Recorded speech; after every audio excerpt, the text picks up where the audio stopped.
Howdy. Been working on this truck all day, getting ready to take that trip to North Carolina. For the people that supported us, thank you. And for your prayers for the vehicle and my family, thank you. And for the people that have worked and labored hard, thank you. It is such an honor. Thank you, Southeastern Industrial Construction in Tennessee, Costco, Warriors to Us, Sean McFarland, and many, many more that have supported us.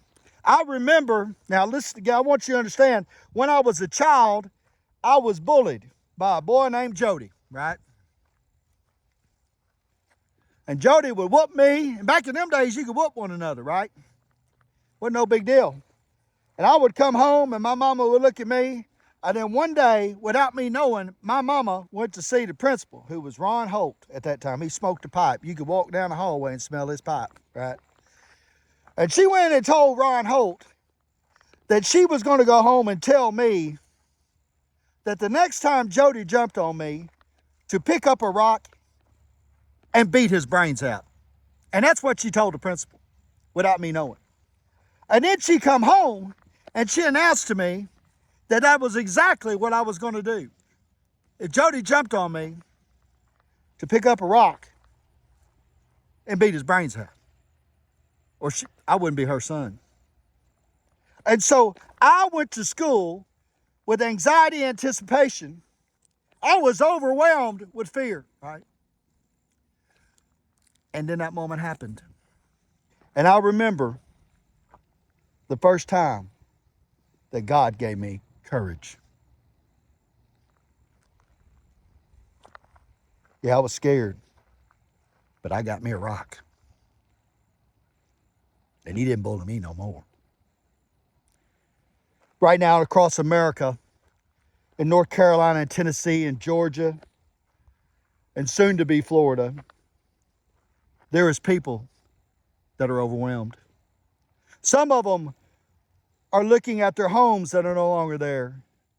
Some of them are looking at dirty hands. Some of them are watching bulldozers bulldoze the people that they love that are missing.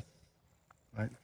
Some of them are running from the coast, leaving everything behind in hopes that they have something to come back. And they are scared. Listen, folks, if you don't think I've been a little overwhelmed this week, I have been, right?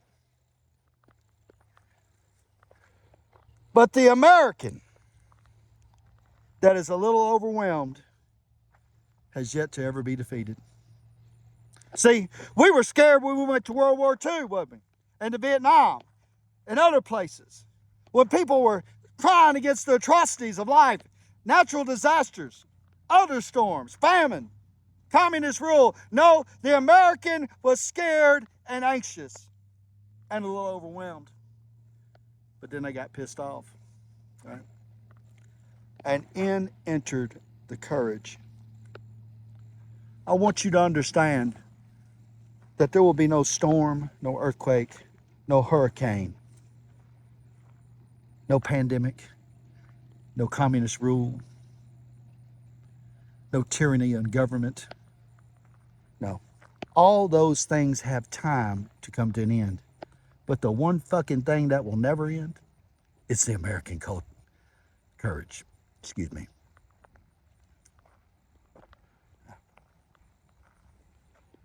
Because in the presence of fear, when we're overwhelmed, we rise to the fucking occasion. And would you just pray for us this weekend? And if you have connections at Husqvarna in Nashville, Arkansas, would you dial 501-693-4859? Because I would like to take some chainsaws with the blankets and the gloves and the coats and the beanie caps when I go to North Carolina. It's an honor to demonstrate what's in my heart and in the hearts of 300 million strong. And that is the fucking courage of this country. Fluid English.